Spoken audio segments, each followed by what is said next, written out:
Bonsoir. Monaco face au Covid-19, émission spéciale crise sanitaire numéro 42.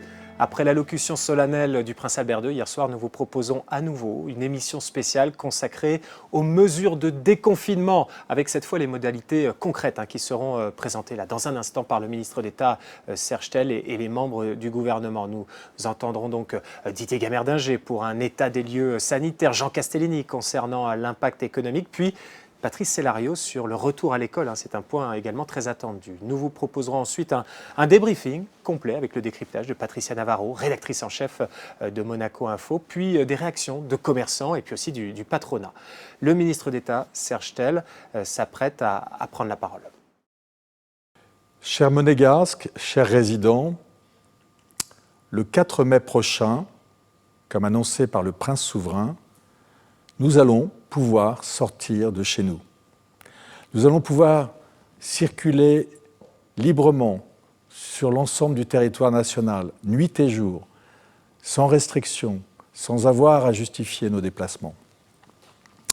Le 4 mai prochain, après 49 jours de confinement, nous allons progressivement lever ces mesures de restriction. Ce résultat, nous vous le devons, nous nous le devons.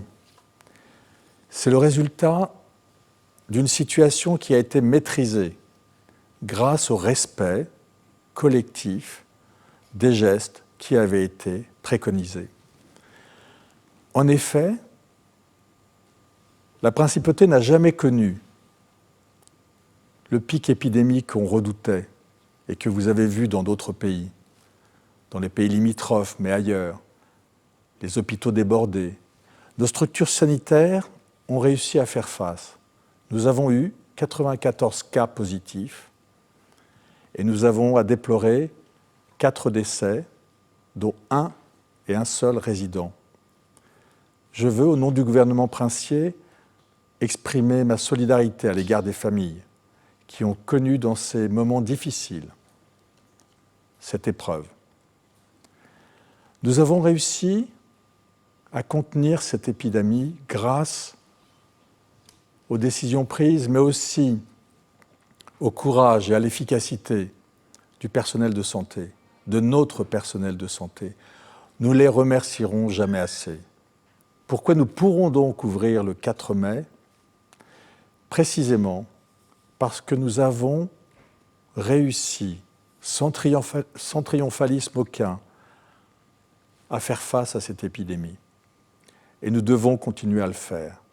Nous devons maintenant continuer à le faire dans des conditions différentes, et c'est le plan que nous allons vous annoncer, la levée progressive des restrictions vous sera présentée par les différents conseillers ministres, M. Gamerdinger, pour la partie sanitaire, qui structurera le travail des uns et des autres pour la reprise économique qui vous sera présentée par Jean Castellini. Et puis la question sensible des écoles ou de la réouverture des écoles vous sera présentée par M. Patrice Célario. Nous avons réussi à contenir cette épidémie grâce au respect d'un certain nombre de ces mesures, je l'ai dit, et nous allons maintenant passer à une nouvelle étape. Cette étape, ce ne sera pas la vie d'avant. Nous avons maintenant, collectivement, le devoir de vivre avec un virus que personne ne connaît vraiment, un virus qui surprend les plus pointus de nos immunologues ou de nos scientifiques. Mais c'est nous qui allons adapter nos comportements, notre travail, notre vie sociale, notre façon de circuler, notre façon de prendre les transports en commun. C'est nous qui allons nous adapter à ce virus et pas l'inverse. L'idée méthodologique est une idée de progressivité et de prudence. Nous allons, dans le plan de déconfinement que nous allons vous présenter, rester vigilants entre activité économique, et circulation du virus Covid-19. Nous allons en permanence continuer à monitorer la propagation éventuelle du virus pour éviter que cette propagation encombre nos structures de santé, qui sera le marqueur de la réalité épidémiologique, et j'allais dire scientifique, en tous les cas médicale, de notre contrôle de l'épidémie. Nous devrons porter des masques. Nous y reviendrons. Nous devrons continuer à respecter les gestes barrières que vous connaissez maintenant, le lavage des mains et la distanciation sociale. Nous y reviendrons. Mais c'est à ce prix, et à ce prix seulement, que nous pouvons collectivement envisager de reprendre une presque vie normale.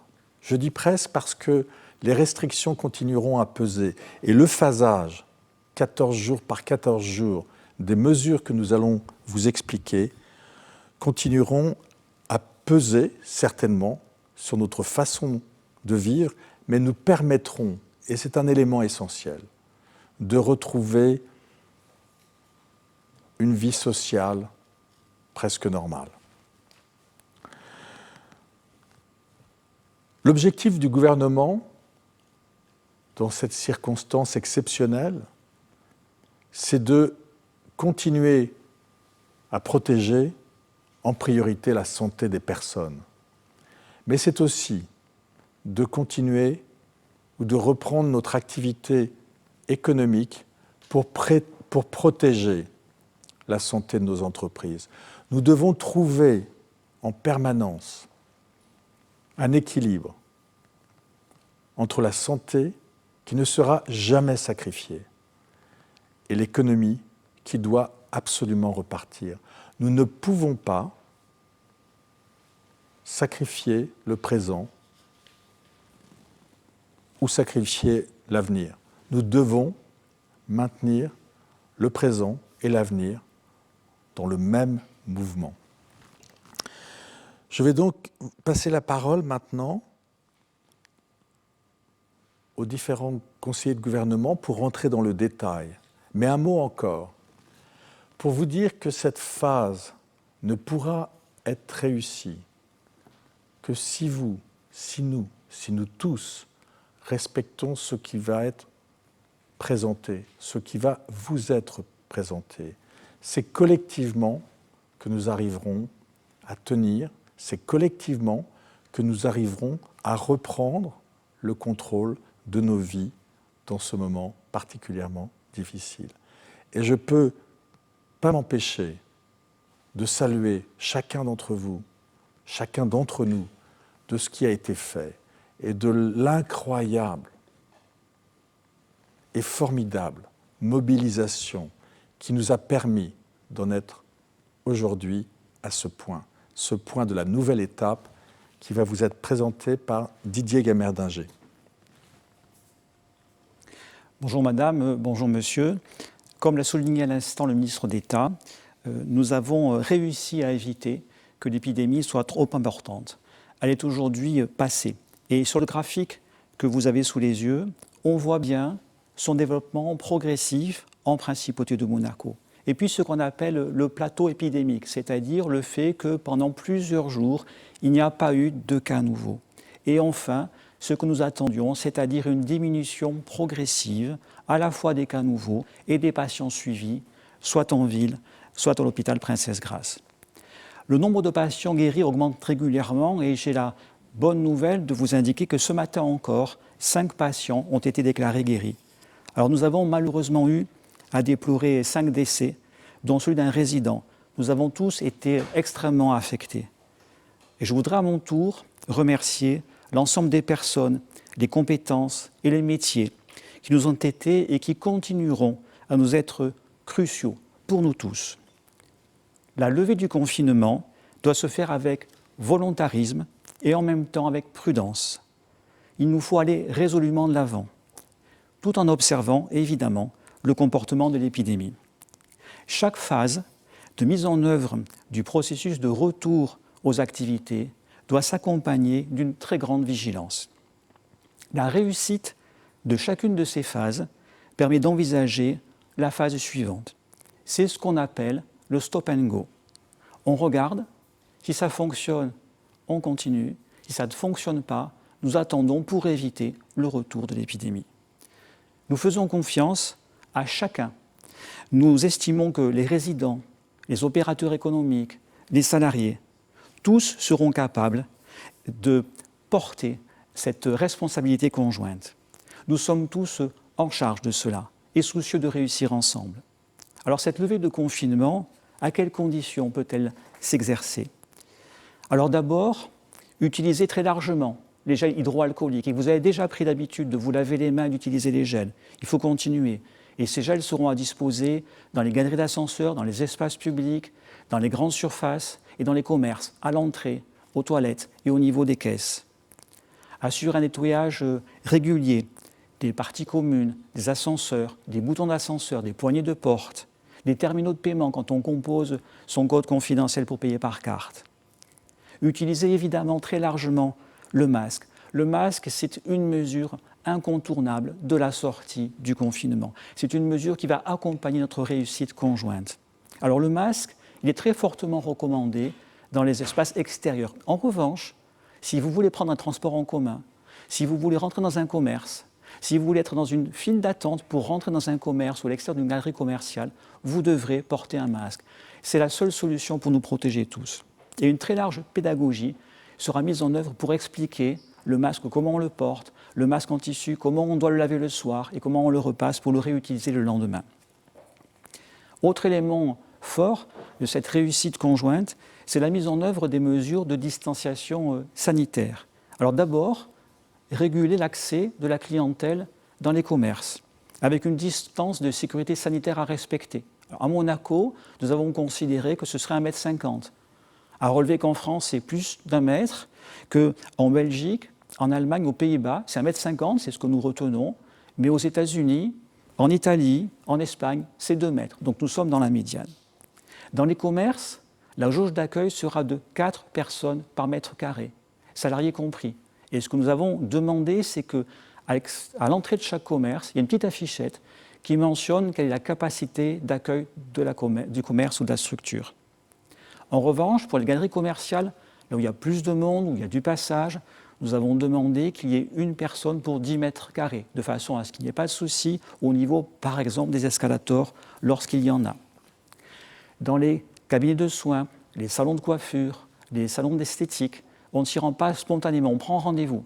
Eh bien là encore, nous avons demandé que cette prise de rendez-vous soit faite de manière telle que les clients, les patients se succèdent, sans qu'il y ait recours à la salle d'attente, de façon à ce qu'il n'y ait pas de croisement de personnes et qu'il n'y ait pas de préoccupation majeure. Dans les commerces, autre demande de notre part, matérialiser au sol une sorte de circuit de cheminement pour éviter que la clientèle fasse des allers-retours et que du coup il y ait des croisements. Nous pensons que c'est une mesure qui est de nature à répondre aux attentes de chacun et qu'elle est facilement mise en œuvre. Veiller à la ventilation des commerces. Donc, on ouvre les fenêtres quand il y a des commerces et on force la ventilation quand on dispose d'un système de régulation d'air. Le port des gants. Alors, le port des gants est déconseillé. Le gant, c'est une fausse sécurité. On peut avoir tendance à considérer qu'on est protégé, mais en fait, le gant se pollue. On ne se lave pas les mains quand on a des gants. On peut porter le gant au visage. Et finalement, c'est une fausse bonne idée. Il vaut mieux ne pas porter de gants et utiliser régulièrement les gels hydroalcooliques. Une protection en plexiglas peut être tout à fait utile, au niveau notamment des caisses de paiement. Beaucoup de commerçants l'ont déjà fait. Donc soit un plexiglas, soit une visière si ça n'est pas faisable.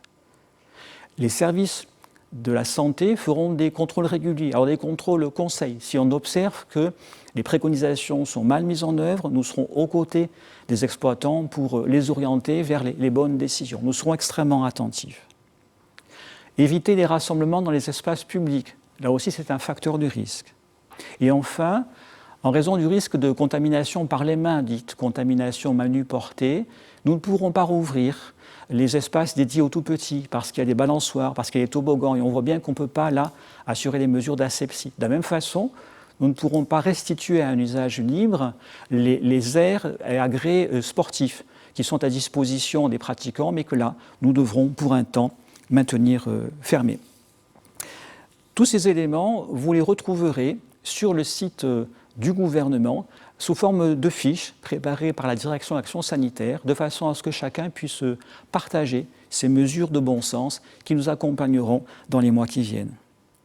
Et pour cheminer concrètement dans la levée du confinement, ce qu'il faut savoir, c'est que des sociétés monégasques sont en capacité de produire des gels hydroalcooliques, plusieurs tonnes par semaine, et qu'elles vont le faire, et que ça répondra à nos besoins. Que des sociétés monégasques sont en mesure de produire des masques en tissu, et nous commandons et nous avons acheté toute leur production. Et nous avons également réfléchi à nous approvisionner, ce qui est fait, auprès de fournisseurs extérieurs pour être en mesure de distribuer très largement à la population résidente les masques en tissu qui nous sont utiles. Et cette distribution est quasiment terminée. Les masques dits jetables seront mis à disposition des opérateurs économiques pour leurs salariés, de façon à ce que ces derniers soient également équipés.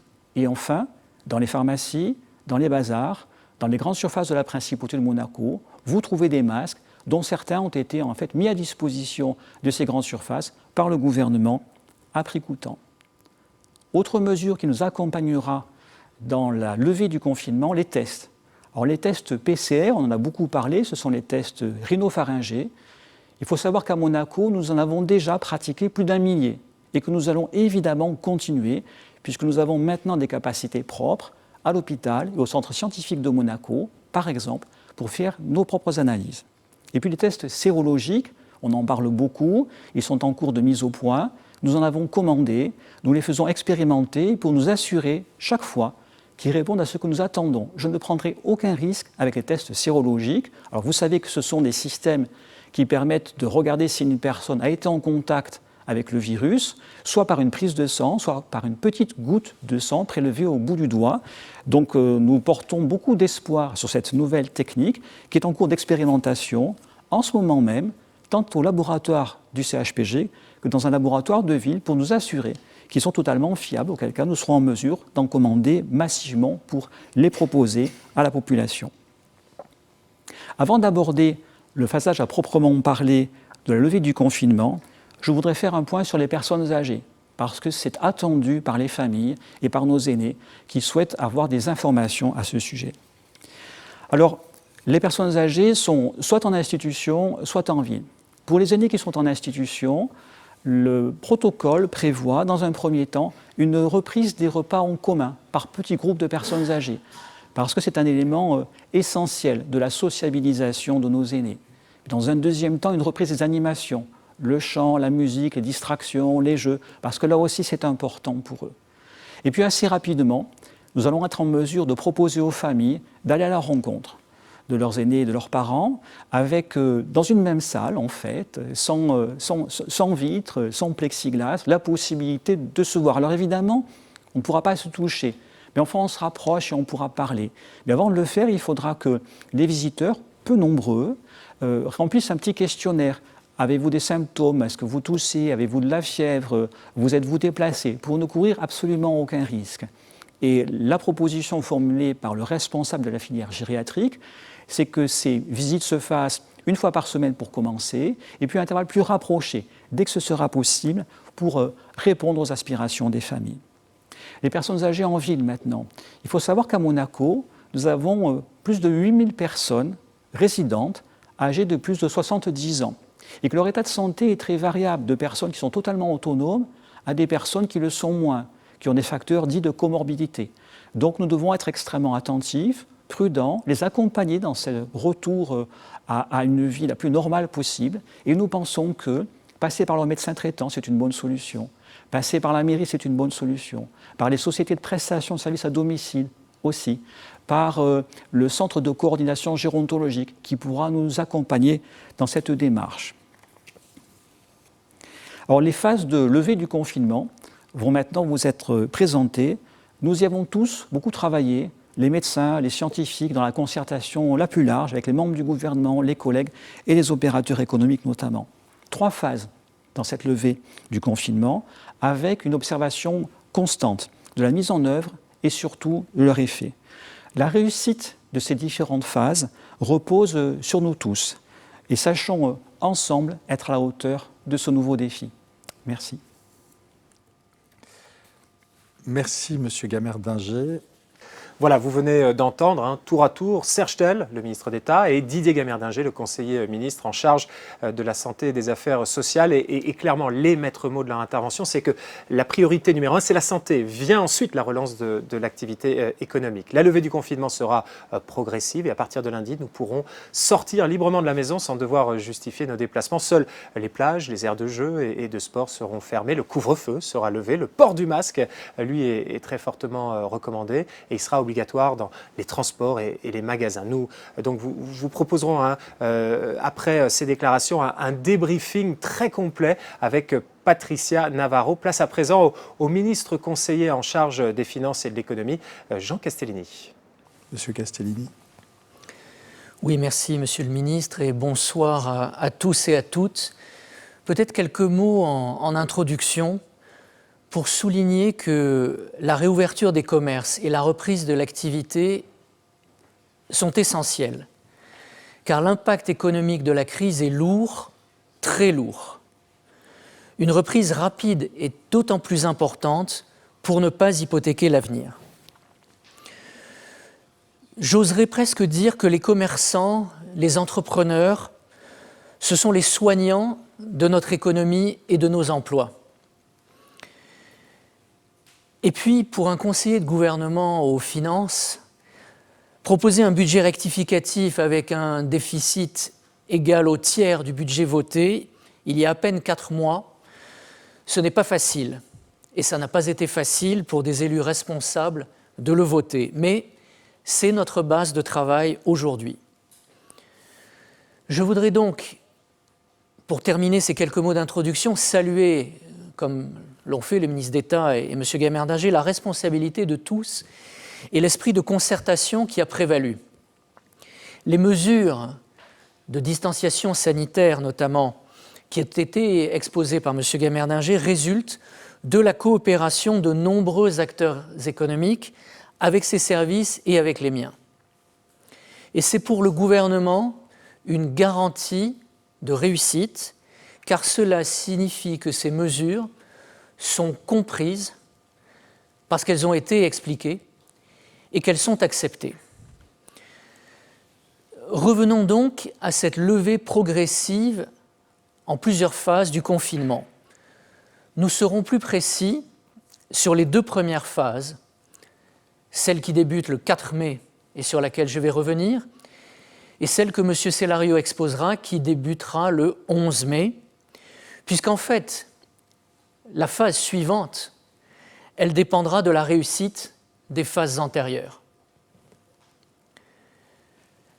Nous allons donc avoir de nombreux commerces, et je vais les exprimer et les exposer en détail, qui vont pouvoir rouvrir le 4 mai. En fait, tous les commerces, avec une jauge, je vous la rappelle, 1 personne pour 4 mètres carrés, personnel compris, et dans les centres commerciaux, de manière générale, une jauge à l'intérieur limitée à 1 personne pour 10 mètres carrés. Les mesures de distanciation, elles ont été d'ores et déjà exposées. Il y a d'autres commerces qui font l'objet nécessairement de prise de rendez-vous. Et ce sera obligatoire, par exemple pour les salons de coiffure, les cabinets de soins, les esthéticiennes. Elles seront ouverts, disponibles, mais sur rendez-vous. Il y a la question également des lieux de culte.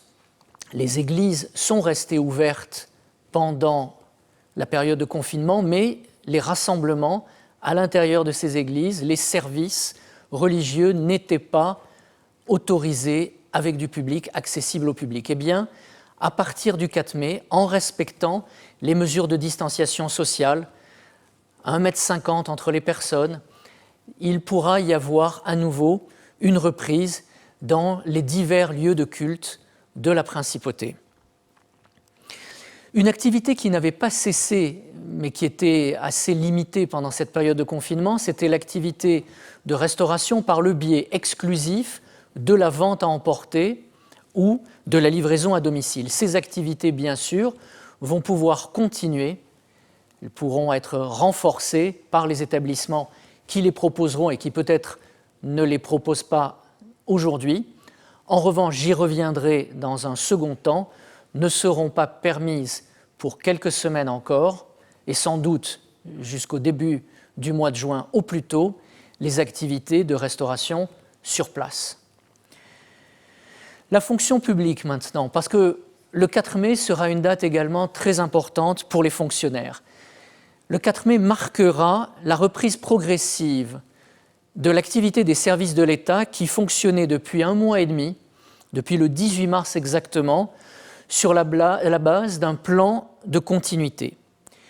Cette reprise va permettre à nouveau à l'administration d'assurer l'intégralité de ses missions tout en respectant les mesures sanitaires. Le travail et les réunions à distance, toutefois, continueront à être privilégiés dans la fonction publique. Le télétravail pourra continuer, les réunions à distance également. Tous les services, en revanche, accueillant traditionnellement du public seront ouverts à compter du 4 mai. Et en fonction de la configuration des lieux, un peu comme pour certains commerces, l'accueil du public pourrait s'effectuer uniquement sur rendez-vous. Je voulais saisir l'occasion qui m'est donnée ce soir de remercier l'ensemble des fonctionnaires et des agents de l'État qui ont été très fortement impliqués dans la gestion de cette crise au quotidien et dont certains étaient au plus près des malades. D'autres activités pourront également reprendre, comme par exemple la navigation de plaisance à la journée, de 9h à 20h, sous contrôle de la direction de la police maritime, tout en sachant que, au moins dans un futur proche, l'Italie comme la France resteront fermées.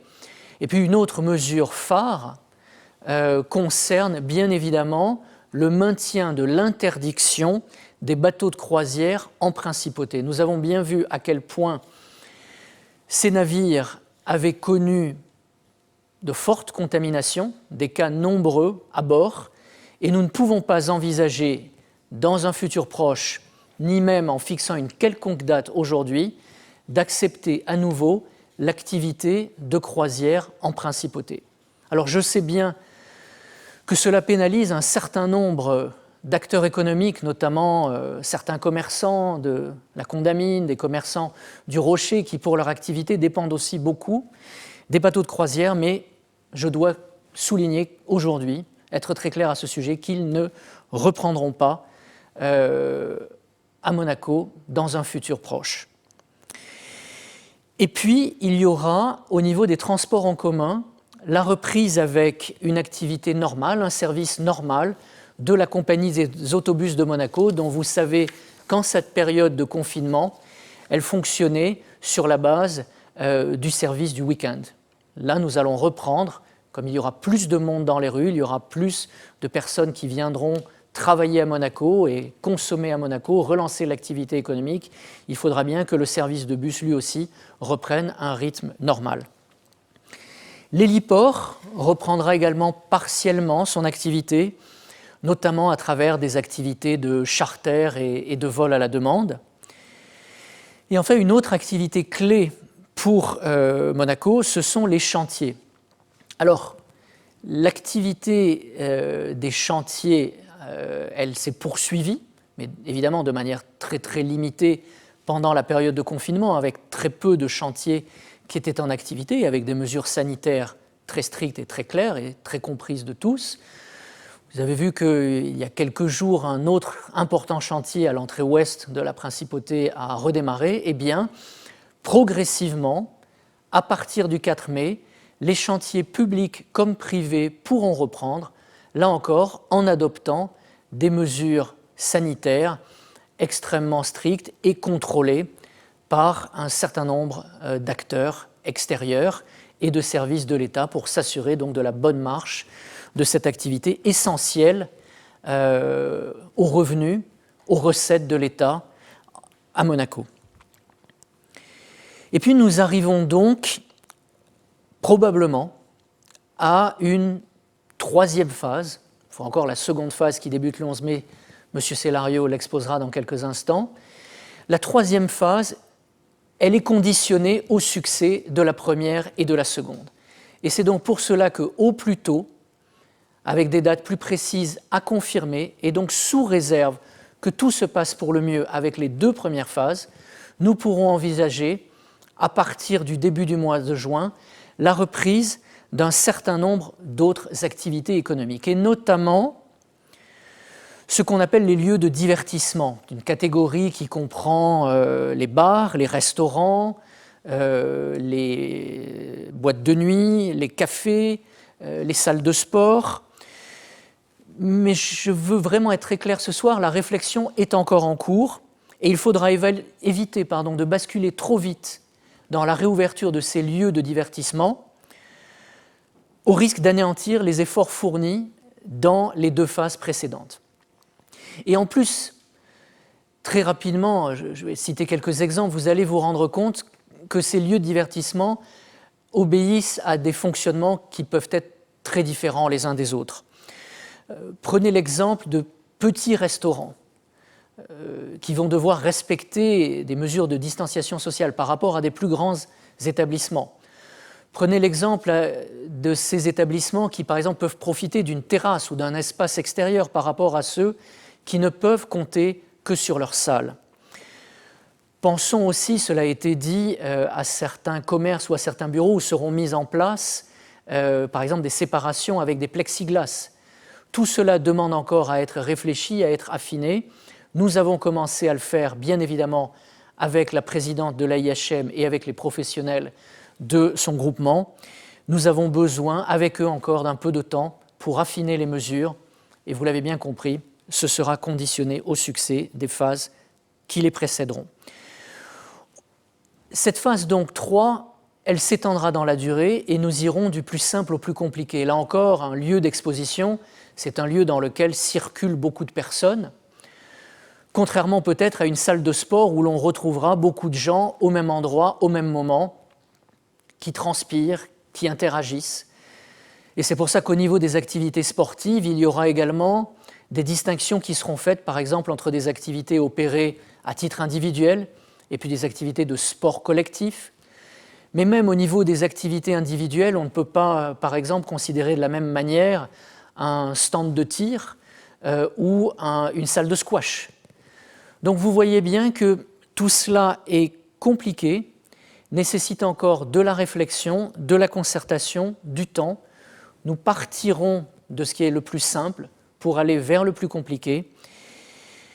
Il y a également la question des plages et des piscines. Vous savez qu'en ce moment, le Larvoto est en travaux, donc la question de la plage du Larvoto ne se posera même pas avant sans doute la fin du mois de juin, mais il y aura d'autres entités, d'autres établissements, notamment des établissements hôteliers, avec des plages, avec des piscines. Eh bien, nous ne pourrons leur confirmer une date de réouverture pas avant quelques semaines, et en tout état de cause, cette réouverture ne pourra pas se faire avant très certainement le début du mois de juin. C'était ce que je souhaitais vous dire ce soir. Voilà, vous venez d'entendre Jean Castellini, le ministre des Finances, qui est revenu plus en détail sur le phasage. Avec la phase 1, le 4 mai, tous les commerces pourront rouvrir. En revanche, les restaurants resteront fermés au moins jusqu'en juin, lors de la phase 3, dont la date exacte dépendra de la réussite des phases 1 et 2. Place à présent à un autre dossier très attendu, celui des écoles. Voici le ministre de l'Intérieur en charge de l'Éducation nationale, Patrice Célario. Prudent et vigilant. Monsieur Célario. Merci, Monsieur le Ministre. Bonsoir à tous. Effectivement, la question de la réouverture des établissements scolaires est une question qui est importante et qui touche tout le monde parce qu'elle est, comment dirais-je, au cœur des préoccupations de chaque parent vis-à-vis de l'éducation de son enfant. Elle est importante parce que, bien évidemment, nous avons des classes qui sont plus particulièrement en enjeu que d'autres et qui conditionnent le développement et l'enseignement des élèves tout au long de leur parcours scolaire. Nous avons la chance, en principauté, d'avoir une communauté scolaire relativement petite, des établissements bien structurés, des chefs d'établissement avec des équipes pédagogiques de grande qualité et une possibilité d'avoir un encadrement important autour des élèves. Aussi, après une large concertation, tant des établissements scolaires, des parents d'élèves que de la communauté éducative, nous avons considéré qu'il était possible d'ouvrir de manière progressive, raisonnée, un certain nombre de classes justement à enjeu. Celles-ci sont les classes qui comportent des examens finaux. Je pense notamment à la terminale, à la première, puisque nous avons un oral de français pour les jeunes lycéens, mais également la troisième avec le brevet national, mais également la sixième, qui est une classe importante pour le début du parcours au sein du collège, le CM2 pour l'apprentissage et le passage en collège, et le CP pour l'apprentissage de la lecture. Donc ceci peut s'imaginer à condition, bien évidemment, qu'un certain nombre de prérequis, de conditions indispensables sont réunis. Ces conditions, elles ont été déjà énumérées par M. Gamerdinger. Bien évidemment, c'est la mise en place de mesures concrètes permettant de garantir une sécurité sanitaire au sein des établissements scolaires. D'abord et avant tout, le port obligatoire du masque ou d'un dispositif de protection pour l'ensemble des personnes pénétrant dans l'école. C'est la distribution donc de masques aux élèves, aussi bien qu'au personnel, enseignants et non enseignants. C'est le respect des gestes barrières, bien évidemment, avec notamment un lavage des mains à l'entrée des établissements ainsi qu'à la sortie, et puis à la fin de chaque cours ou de chaque activité.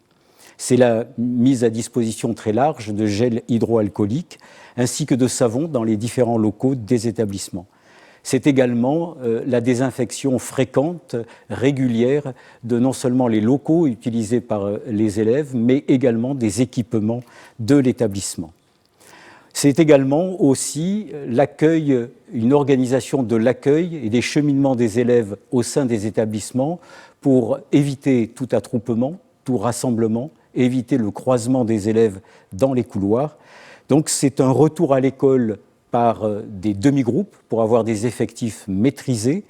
C'est le maintien des élèves dans une salle de classe de manière à ce qu'il n'ait pas de mouvement de circulation au sein des établissements.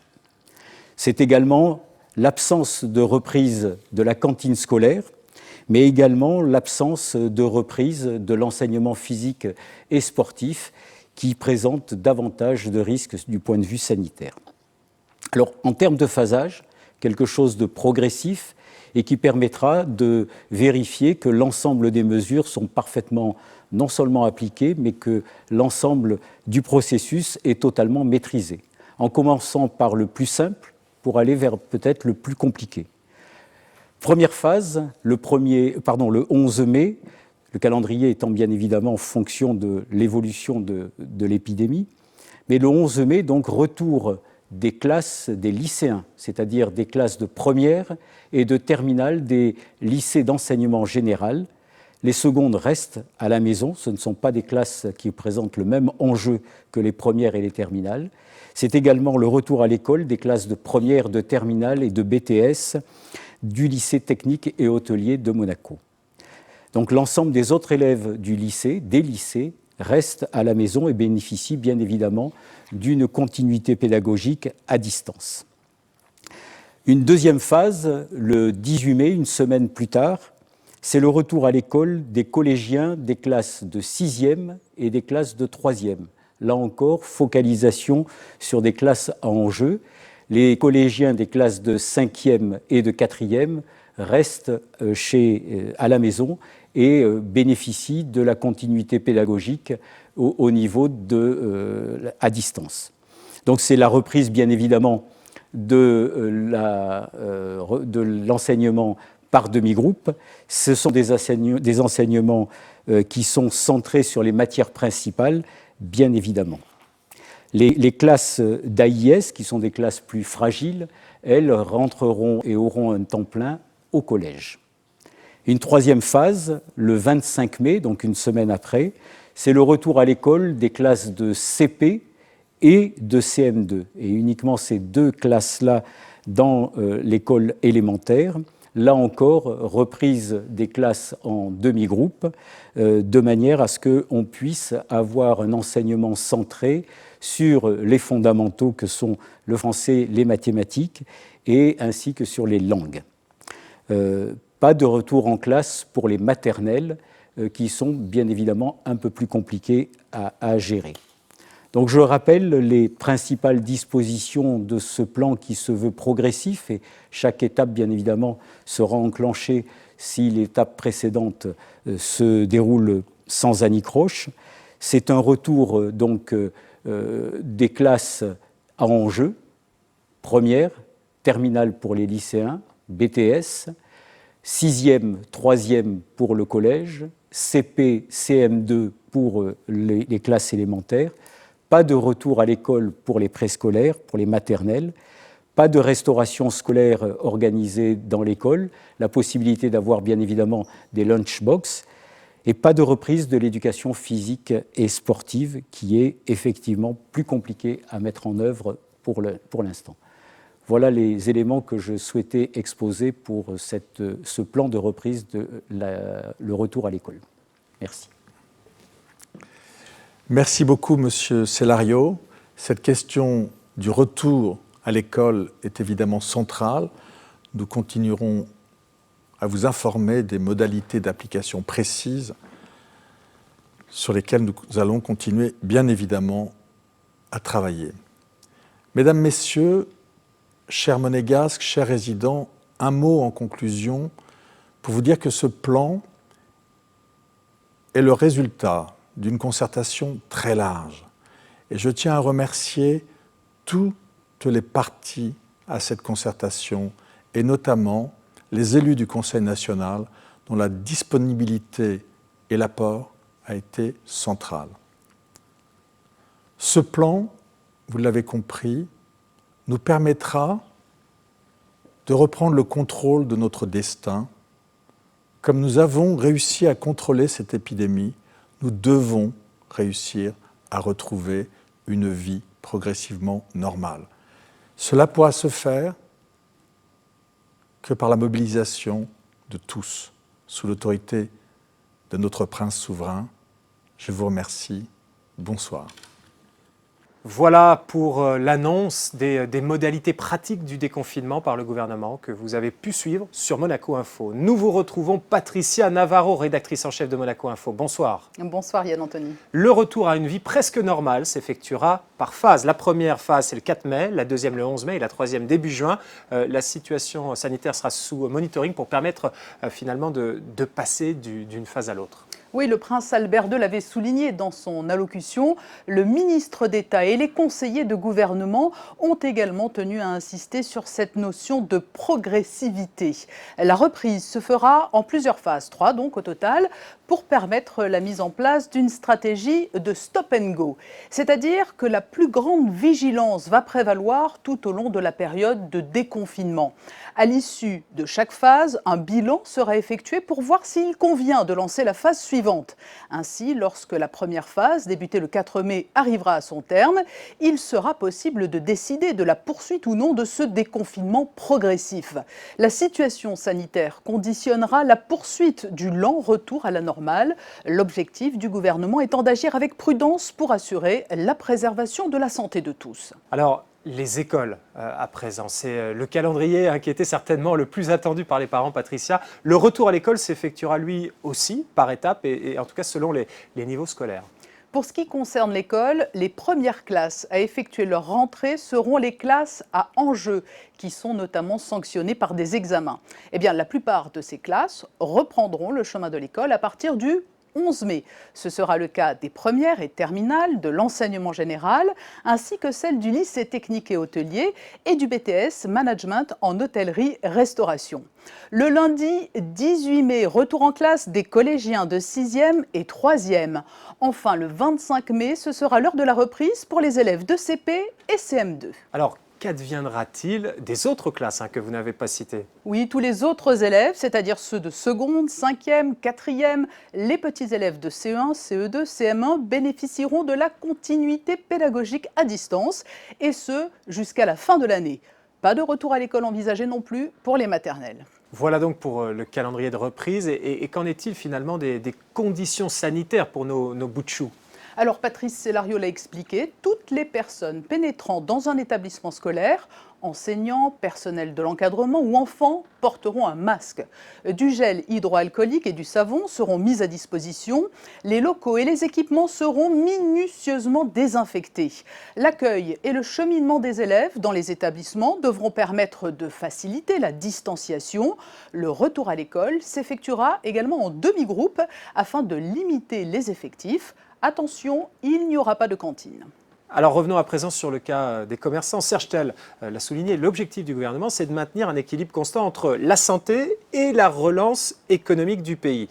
Le redémarrage économique se fera donc lui aussi pas à pas et ça va demander aux petits commerçants, on va dire, quelques adaptations importantes. Oui, la réouverture se fera sous condition, bien sûr, du respect des règles sanitaires indispensables, avec l'utilisation large du gel dans tous les lieux de passage, le nettoyage régulier des espaces, l'utilisation du masque à l'intérieur d'un commerce ou dans une file d'attente. À noter que le port des gants n'est pas recommandé. Il faudra respecter la distanciation sanitaire et dans les commerces le permettant, il faudra une prise de rendez-vous pour éviter les salles d'attente. Ce sera par exemple le cas chez les coiffeurs. Il faudra matérialiser au sol un cheminement pour guider le client et avoir une ventilation suffisante. Merci beaucoup Patricia. Restez avec nous. Nous allons à présent retrouver un commerçant, un fleuriste en l'occurrence. Bonsoir Dominique Gastaldi. Bonsoir. Merci beaucoup d'être avec nous. Je vois, du muguet, je vois des fleurs, c'est pour moi? Ça pourra être pour vous à partir de demain. On est en pleine préparation, effectivement. J'imagine, désolé de vous importuner en pleine préparation, mais en tout cas c'est important d'avoir votre point de vue. Vous avez entendu toutes les précisions données par Patricia Navarro, donc ça va quand même être assez contraignant, cette réouverture des commerces. Ben, écoutez, ça va être un peu contraignant, évidemment. On se prépare depuis quelques semaines déjà, car on savait qu'il allait falloir s'équiper, notamment en masque, en gel hydroalcoolique. Et le plus contraignant, évidemment, sera d'avoir peu de clients dans la boutique en même temps. Chez Gastaldi Fleurs, vous avez 3 boutiques en principauté, si je ne m'abuse. Voilà, nous avons 3 boutiques. Et là, la consigne, c'est une personne pour 4 mètres carrés dans les boutiques. Donc ça comprend, j'imagine, aussi le personnel et les clients. Une boutique, ça fait quelle surface? Alors, on a une petite boutique au Métropole de pas beaucoup plus que 10 mètres carrés. Et puis après, on a des boutiques un peu plus grandes qui vont jusqu'à 50-60 mètres carrés, comme à Fontvieille, au centre commercial Carrefour. Donc au Métropole, ça veut dire un vendeur ou une vendeuse et un client, pas plus. Exactement, exactement. Dans une boutique où avant, on allait jusqu'à 3 vendeurs ou 2 vendeurs et plusieurs clients à la fois.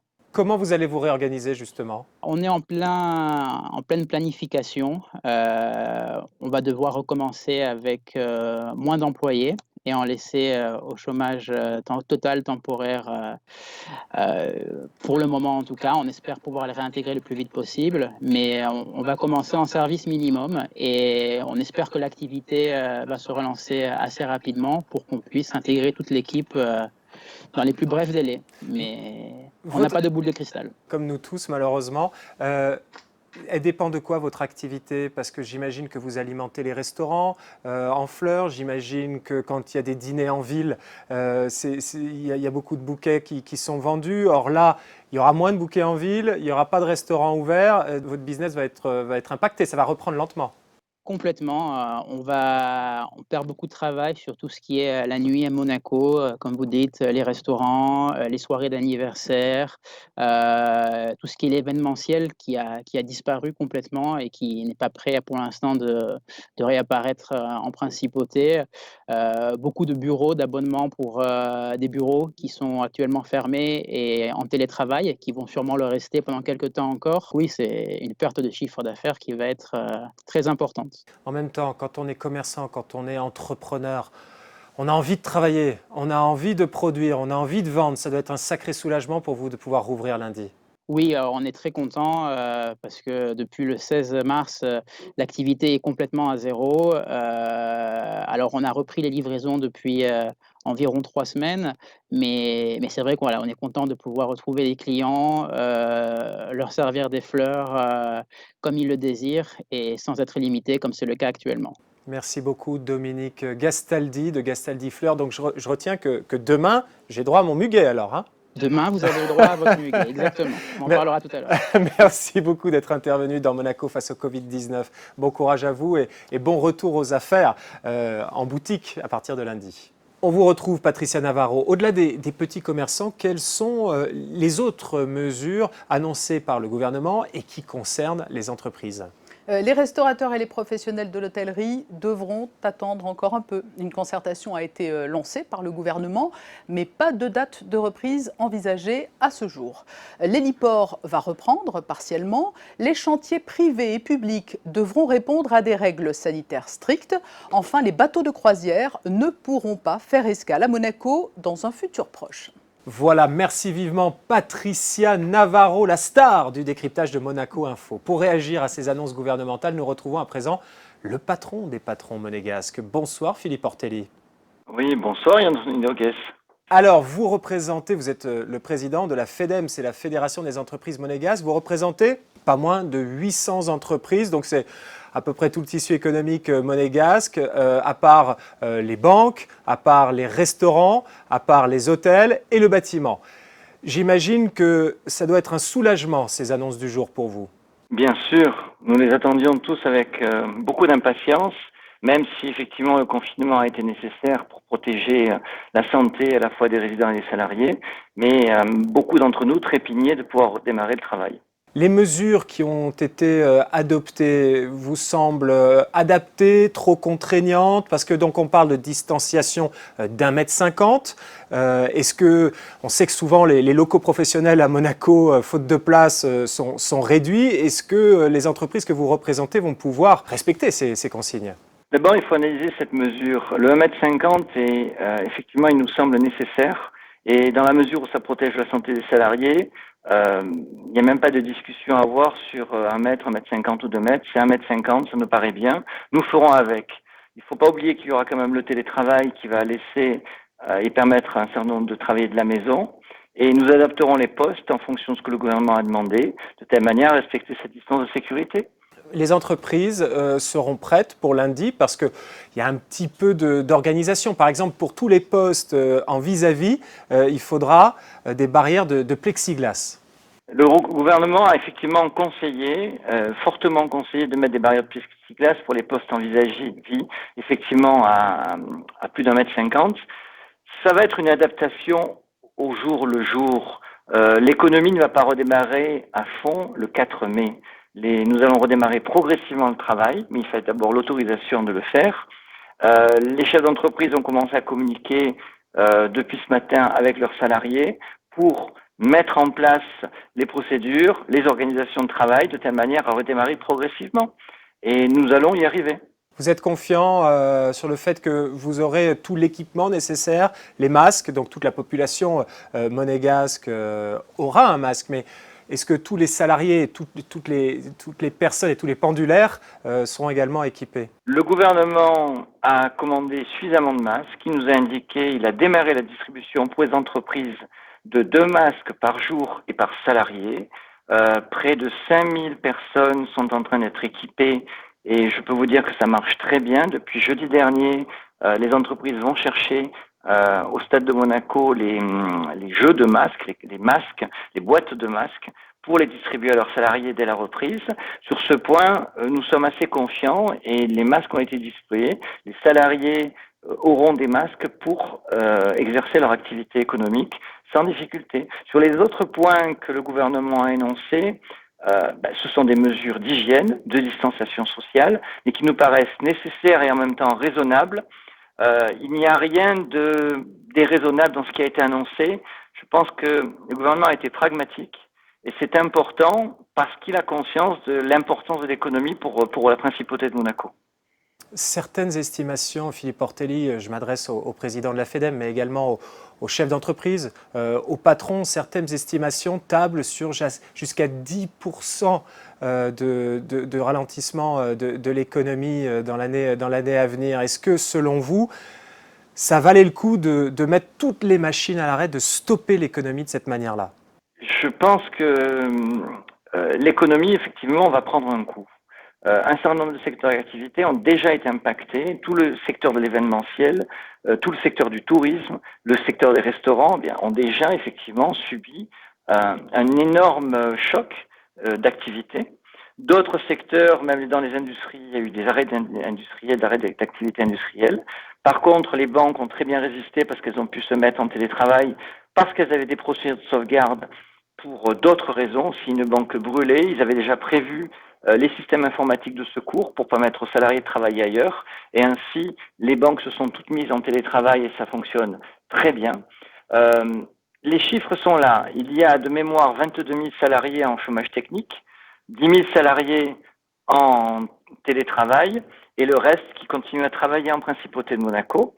Mais quand on voit les 22 000 en chômage technique sur à peu près 52 000, ça donne une idée de l'arrêt économique en nombre de salariés. On est plus proche des 30% que des 10% de baisse d'activité.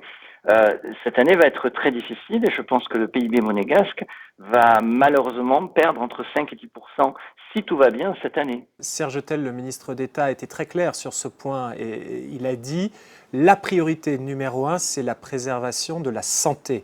Ensuite, la priorité numéro 2, c'est la reprise de l'activité.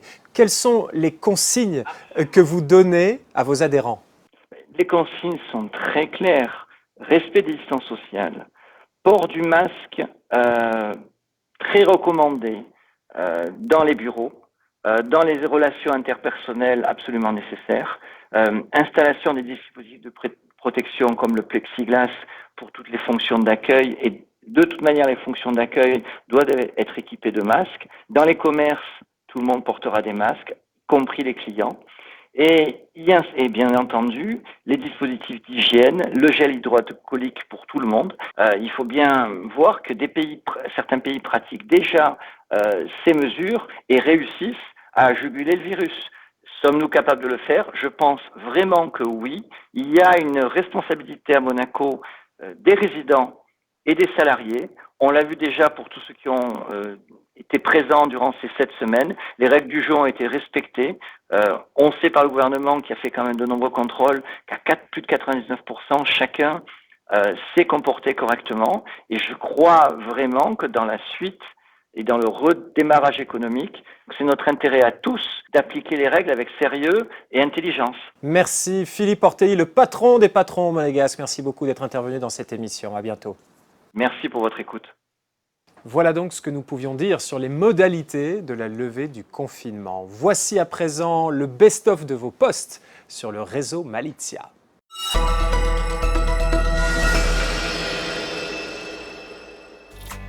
Quand le monde entier te persécute, tu te dois de persécuter le monde. C'est pas ce qu'on m'a appris. Il te faut peut-être une autre méthode. Répète après moi. Hakuna Matata. Quoi? Hakuna Matata. Ça veut dire pas de soucis.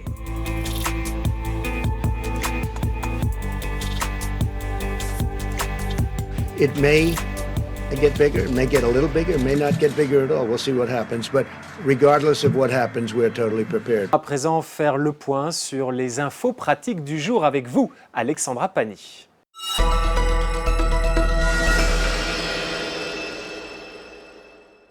Bonsoir Yann Anthony. Autre actualité et information pratique du jour, on l'a déjà évoqué dans cette émission, la région Grand Est est l'une des plus touchées de France. Des médecins, des infirmiers et des aides-soignants du centre hospitalier Princesse Grace sont partis depuis quelques semaines à tour de rôle pour prêter main forte au GHR Mulhouse Sud-Alsace. Le club des Alsaciens de Monaco a été sensible à cette démarche et a donc souhaité leur rendre hommage en créant une cagnotte Litchi. Si vous voulez participer, rendez-vous donc sur le site litchi.com. Le nom de la cagnotte est Solidarité Monaco Mulhouse. Et en cette période de crise sanitaire, les transports en commun ont dû adapter leurs différents véhicules pour répondre aux mesures sanitaires. C'est également le cas des taxis de Monaco. Une dizaine de véhicules sont stationnés depuis le début du confinement, place du Casino, seul lieu de regroupement de la principauté. Sachez qu'ils assurent 7 jours sur 7 et 24 heures sur 24 les courses sur l'ensemble du territoire, mais aussi vers l'extérieur. Pour respecter les mesures sanitaires, les véhicules sont dorénavant équipés de plexiglas isolant, les voitures sont désinfectées après chaque course et les chauffeurs sont équipés de masques. Sachez que vous pouvez également réserver les véhicules par téléphone au 93 15 01 01. Vous avez été nombreux à vous mobiliser pour la battle des immeubles depuis 2 semaines. Qui a fait le plus de bruit pour soutenir ceux qui œuvrent en première ligne de cette crise? Quel quartier remportera donc la bataille? Nous vous avons donné rendez-vous sur les pages Facebook de Monaco Info et du réseau Malizia. Je vous rappelle que vous avez jusqu'à ce mercredi midi pour voter en likant la vidéo de votre quartier favori. Les 2 quartiers ayant récolté le plus de votes iront en finale. On compte sur votre mobilisation. Merci beaucoup Alexandra. Et d'ailleurs, à ce stade des qualifications pour la finale de la Battle des immeubles, c'est la Condamine et le Boulevard de Belgique qui sont en tête. Vous ne trouvez pas votre quartier ou celui qui vous a fait le plus vibrer parmi ces deux-là? Alors allez voter, allez liker sur Facebook, sur la page du réseau Malizia. La finale aura lieu jeudi soir. Il y aura d'ailleurs un match dans le match, parce que Ferxel prendra le micro dans l'un des 2 quartiers et je prendrai le micro dans l'autre pour vous faire du bruit. Les résultats seront connus vendredi et le cadeau surprise sera donné samedi. Allez, place à présent au best-of des réseaux sociaux.